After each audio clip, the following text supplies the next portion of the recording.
ओम शांति। 7 मार्च 2023। अभी पढ़ेंगे प्यारे प्यारे मीठे मीठे शिव बाबा की मुरली। मीठे बच्चे, विजय रतन बनने के लिए जीते जी मरकर देही अभिमानी बन बाप के गले का हार बनने का पुरुषार्थ करो।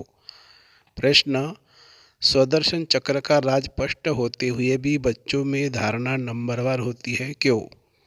उत्तर: क्योंकि यह ड्रामा बहुत कायदे अनुसार बना हुआ है। ब्राह्मण ही 84 जन्मों को समझकर याद कर सकते हैं, लेकिन माया ब्राह्मणों को ही याद में विघ्न डालती है, घड़ी घड़ी योग तोड़ देती है। अगर एक समान धारणा हो जाए तो सब सहज पास हो जाए, तो लाखों की माला बन जाए। इसलिए राजधानी स्थापन होने के कारण नंबरवार धारणा होती है। गीत है मरना तेरी गली में। ओम शांति। बच्चों ने गीत सुना। यह है मरजेवी पने का जन्म। मनुष्य जब शरीर छोड़ते हैं तो दुनिया मिट जाती है, आत्मा अलग हो जाती है, तो न मामा न चाचा कुछ भी नहीं रहते। कहा जाता है यह मर गया, अर्थात आत्मा जाकर परमात्मा से मिली। वास्तव में कोई जाते नहीं है, परंतु मनुष्य समझते हैं आत्मा वापिस गई या ज्योति ज्योत में समाई। अब बाप बैठ समझाते हैं, यह तो बच्चे जानते हैं आत्मा को पुनर्जन्म लेना ही होता है। पुनर्जन्म को ही जन्म मरण कहा जाता है। पिछाड़ी में जो आत्माएं आती है, हो सकता है एक जन्म लेना पड़े, बस छोड़ फिर वापस चली जाएगी। पुनर्जन्म लेने का भी बड़ा भारी हिसाब किताब है। करोड़ों मनुष्य है, एक एक का विस्तार तो बता नहीं सकेंगे।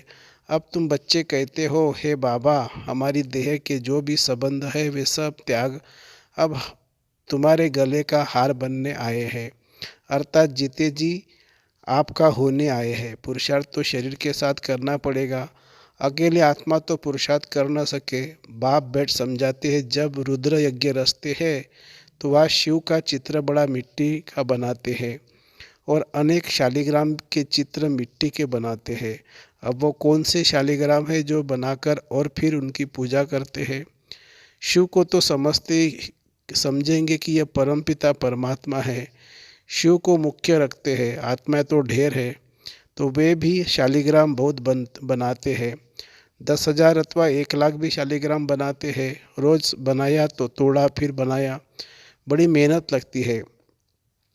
अब वह न पुजारी न यज्ञ रचवाने वाले ही जानते कि यह कौन है। क्या इतनी सब आत्माएं पूजनीय लायक है? नहीं। अच्छा समझो, भारतवासियों के 33 करोड़ शालिग्राम बनाए, वह भी हो नहीं सकता, क्योंकि सभी तो बाप को मदद देते नहीं है। ये बड़ी गुह्य बातें हैं समझने की। 4-5 लाख रुपया खर्च करते हैं रुद्र यज्ञ रचने में। अच्छा, आप शिव पिता तो परम पिता परमात्मा ठीक है, बाकी शालिग्राम इतने सब कौन से बच्चे हैं जो पूजे जाते हैं? इस समय तुम बच्चे ही बाप को जानते हो और मददगार बनते हो। प्रजा भी तो मदद करती है ना। शिव बाबा को जो याद करते हैं वह स्वर्ग में आ जाएंगे। भल ज्ञान किसी को भी न दे तो भी स्वर्ग में आ जाएंगे। वह तो कितने ढेर होंगे, परंतु मुख्य 108 है। मम्मा भी देखो कितनी ज़बरदस्त रतन है, कितनी पूजा हो जाती, कितनी पूजी जाती है। अब तुम बच्चों को देही अभिमानी जरूर बनना है। जन्म जन्मांतर तुम देह अभिमानी रहे हो। कोई भी मनुष्य ऐसे नहीं कहेगा कि मैं आत्मा परमपिता परमात्मा की संतान हूँ। संतान है तो उनकी पूरी बायोग्राफी मालूम होनी चाहिए। पालो की बाप की बायोग्राफी बड़ी ज़बरदस्त है। तो बच्चे कहते हैं, अब जीते जी मरकर बाबा हम आपके गले का हार जरूर बनेंगे। आत्माओं की भी बड़ी बड़ी माला है, वैसे ही फिर मनुष्य सृष्टि की बड़े से बड़ी माला है। प्रजापिता ब्रह्मा है मुख्य, इनको आदम आदि देव महावीर भी कहते हैं। अब यह बड़ी गुह्य बातें हैं। तुम समझते हो हम सब आत्माएं एक निराकार बाप की संतान है, और यह मनुष्य सृष्टि का सारा सिजरा है, जिसको जीनोलॉजिकल ट्री कहा जाता है। जैसे सरनेम होता है ना, अग्रवाल, फिर उनके बच्चे पोतरे अग्रवाल ही होंगे। सिजरा बनाते हैं ना, एक से फिर बढ़ते बढ़ते बड़ा झाड़ हो जाता है। जो भी आत्मा है वह शिव बाबा के गले का हार है, वह तो अविनाशी है। प्रजापिता ब्रह्मा भी तो नई दुनिया कैसी प्रजापिता ब्रह्मा भी तो है। नई दुनिया कैसे रची जाती है? क्या प्रलय हो जाती है? नहीं, दुनिया तो कायम है, सिर्फ जब पुरानी होती है तो बाप आकर उनको नया बनाते हैं। अभी तुम समझते हो हम नए से नए थे, हमारी आत्मा पवित्र नहीं थी, प्योर सोना थी। उनसे फिर हम आत्माओं का जेवर, शरीर भी सोना मिला, उसको वाया कल्प तरु कहते हैं। यहाँ तो मनुष्यों की एवरेज आयु 40-45 वर्ष रहती है, कोई कोई की करके 100 वर्ष होती है। वहाँ तो तुम्हारी आयु एवरेज 125 वर्ष से कम होती नहीं है। तुम्हारी आयु कल्प वृक्ष समान बनाते हैं, कभी अकाले मृत्यु नहीं होगी। तुम आत्माएं शिव बाबा के बच्चे हो, ब्रह्मा द्वारा जरूर ब्राह्मण पैदा होंगे, उनसे फिर प्रजा रची रची जाती है। पहले पहले तुम ब्राह्मण बनते हो, ब्रह्मा मुख वंशावली। शिव बाबा तो एक है, फिर माता कहा, यह बड़ा गुह्य राज है। मैं इन द्वारा आकर तुम बच्चों को एडॉप्ट करता हूँ, तो तुम पुरानी दुनिया से जीते जी मरते हो। वह जो एडॉप्ट करते हैं वह धन देने के लिए करते हैं। बाप एडॉप्ट करते स्वर्ग का वर्षा देने के लिए, लायक बनाते हैं, साथ में ले जाएंगे। इसलिए इस पुरानी दुनिया से जीते जी मरना है। गृहस्थ व्यवहार में रहते पवित्र बन बाप का बनना है। हम वहाँ के रहने वाले हैं, फिर सतयुग में सुख का पाठ बजाया। यह बातें बाप समझाते हैं, शास्त्रों में तो है नहीं। अब बाप बैठ तुम आत्माओं को पवित्र बनाते हैं, आत्मा की मैल निकालते हैं, तुमको ज्ञान का तीसरा नेत्र मिलता है। उन्होंने फिर तीसरे की कथा बैठ बनाई है। वास्तव में बात यहाँ की है, तुमको ब्रह्मांड से लेकर सारे सृष्टि के आदि मध्य अंत का सारा समाचार मिल जाता है। बाप एक ही बार आकर समझाते हैं। सन्यासी तो पुनर्जन्म लेते रहते हैं, यह तो आया और बच्चों को पढ़ाया, बस यह तो नई बात हो जाती है। शास्त्रों में यह बातें है नहीं। यह बहुत बड़े ते बड़ा कॉलेज है, कायदा है। एक हफ्ता तो अच्छी रीति समझना पड़े, भट्टी में बैठना पड़े। गीता का भगवान पाठ अथवा भागवत का पाठ भी एक हफ्ता रखते हैं ना, तो 7 रोज भट्टी में बैठना पड़े। विकारी तो सभी है, भले सन्यासी घर बार छोड़ निर्विकारी बनते हैं, फिर भी जन्म विकार से लेकर फिर निर्विकारी बनने के लिए सन्यास करते हैं। कई पुनर्जन्म को भी मानते हैं, क्योंकि मिसाल देखते हैं ना, कोई बहुत वेद शास्त्र पढ़ते पढ़ते शरीर छोड़ते हैं तो उन संस्कारों अनुसार फिर जन्म लेते हैं। तो छोटेपन में शास्त्र अध्ययन हो जाते हैं। जन्म ले अपने को अपवित्र समझ फिर पवित्र बनने के लिए संन्यास करते हैं। तुम तो एक ही बार पवित्र बन देवता बनते हो, तुमको फिर संन्यास नहीं करना पड़ेगा। तो उनका संन्यास अधूरा हुआ ना, ये बातें खुद भी समझा नहीं सकते हैं। बाबा बैठ समझाते हैं, वह उत्तम से उत्तम बाप जिसके तुम बच्चे बने हो। यह स्कूल भी है ना, रोज़ाना नई नई बातें निकलती है। कहते आज गुह्य ते गुह्य सुनाता हूँ, नहीं सुनेंगे तो धारणा कैसे होगी। अब बाप बैठ समझाते, तुम मेरे बने हो तो शरीर का भान छोड़ो, मैं गाइड बन आया हूँ वापिस ले जाने। तुम हो पांडव संप्रदाय, वह जिस्मानी पंडे है, तुम रूहानी पंडे हो। वह जिस्मानी यात्रा पर ले जाते हैं, तुम्हारी है रूहानी यात्रा। उन्होंने तो पांडवों को हथियार दे युद्ध के मैदान में दिखाया है। अभी तुम बच्चों में भी ताकत चाहिए, बहुत होते जाएंगे तो फिर ताकत भी बढ़ती जाएगी। तो बाप बैठ समझाते हैं कि मैंने तुमको गोद में लिया है इस ब्रह्मा द्वारा, इसीलिए इनको मात पिता कहा जाता है। यह तो सब कहते हैं तुम मात पिता, हम बालक तेरे। अच्छा, उनको तो गॉड फादर कहा जाता है, गॉड मदर तो नहीं कहा जाता, तो मदर कैसे कहते हैं। मनुष्य फिर जगदम्बा को मदर समझ लेते हैं, परंतु नहीं, उनके भी माता पिता है। उनकी माता भला कौन सी है, यह बड़ी गुह्य बातें हैं। गायन तो है, परंतु सिद्ध कर कौन समझाए। तुम जानते हो यह माता पिता है, पहले है माता।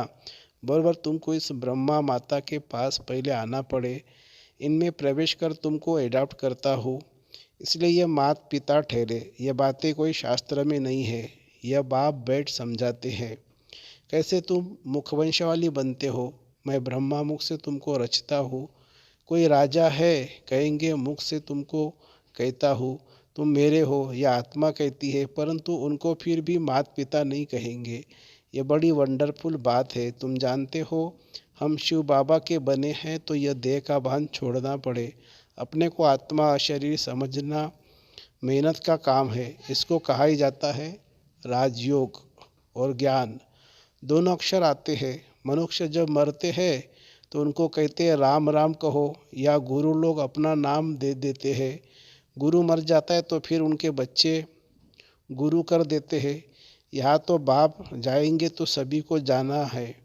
यह मृत्युलोक का अंतिम जन्म है। बाबा हमको अमरलोक में ले जाते हैं। वाया मुक्तिधाम जाना है, यह भी समझाया जाता है। जब विनाश होता है तो यह कलयुग का पूर नीचे चला जाता है, सतयुग ऊपर आ जाता है।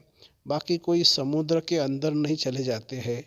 यहाँ तुम बच्चे सागर के पास आते हो रिफ्रेश होने। यहाँ तुम सन्मुख ज्ञान डांस देखते हो। दिखाते हैं गोप गोपियों ने कृष्ण को डांस कराई। यह बात इस समय की है। चातक बच्चों के सामने बाप की मुरली चलती है। बच्चों को भी सीखना पड़े, फिर जो जितना सीखे। समझाना है बेहद के बाप से स्वर्ग का वर्षा लो। हे भगवान कहते हो तो वह तो है रचिता, जरूर स्वर्ग ही रचेंगे। यह एक ही बाप है जो स्वर्ग रचते हैं, वो फिर आधा कल्प चलता है। बाबा तुम्हें कितने राज समझाते हैं।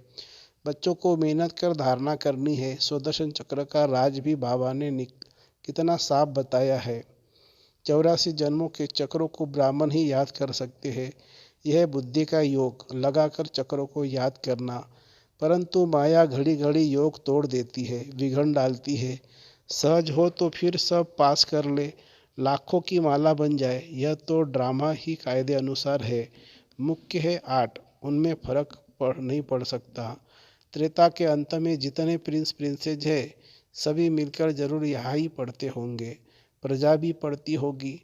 यहाँ ही किंगडम स्थापन होती है। बाप ही किंगडम स्थापन करते हैं, कोई प्रेसिडेंट किंगडम नहीं स्थापन करते। यही बड़ा वंडरफुल राज है। सतयुग में लक्ष्मी नारायण का राज्य कहाँ से आया? कलयुग में तो राजा है नहीं, अनेक धर्म है, भारतवासी कंगाल है। कलयुग की रात पूरी हो, दिन शुरू हुआ और बादशाही चली। यह क्या हुआ? अल्लाह अव्वल दिन का खेल दिखाते हैं ना, तो कारून के खजाने निकल आते हैं। तुम सेकंड में दिव्य दृष्टि से वैकुंठ देख आते हो। अच्छा, माता पिता बाप दादा बच्चे सारी फैमिली इकट्ठी बैठी है। मीठे मीठे सिकिरदे बच्चों प्रति माता पिता बाप दादा का याद प्यार और गुड मॉर्निंग। रूहानी बाप की रूहानी बच्चों को नमस्ते। हम रूहानी बच्चों की रूहानी माता पिता बाप दादा को याद प्यार और नमस्ते बाबा नमस्ते। धारणा के लिए मुख्य सार, बाप समान सभी को रिफ्रेश करने की सेवा करनी है। चातरक बन ज्ञान डांस करनी और करानी है। दूसरी पॉइंट, इस शरीर का भान छोड़ पुरानी दुनिया से जीते जी मरना है। अशरीर रहने का अभ्यास करना है। स्वयं को स्वर्ग के वर्षे का लायक भी बनाना है। स्वयं को स्वर्ग के वर्षे का लायक भी बनाना है। वरदान, होली के अर्थ स्वरूप में स्थित हो। सच्ची होली मनाने वाले हाईएस्ट होलीएस्ट भव। होली अर्थात जो कुछ हुआ वो हो गया, हो लिया। जो सीन हुई हो होली अर्थात बीत गई। बीती को बिंदी करने के लिए सदा ड्रामा की ढाल का यूज करो। होली का रंग पक्का तभी लगता है जब हर वक्त याद रहता है कि होली जो बीता हो गया। वह कभी ड्रामा की कोई भी सीन देखते क्यों, क्या, कैसे, इन प्रश्नों में उलझते नहीं। सदा ज्ञान मंथन कर अपनी होलीएस्ट और हाईएस्ट स्टेज बना लेते हैं। स्लोगन है, सबसे बड़े धनवान वह है जिनके पास पवित्रता का सर्वश्रेष्ठ खजाना है। सबसे बड़े धनवान वह है जिनके पास पवित्रता का सर्वश्रेष्ठ खजाना है। अच्छा, ओम शांति।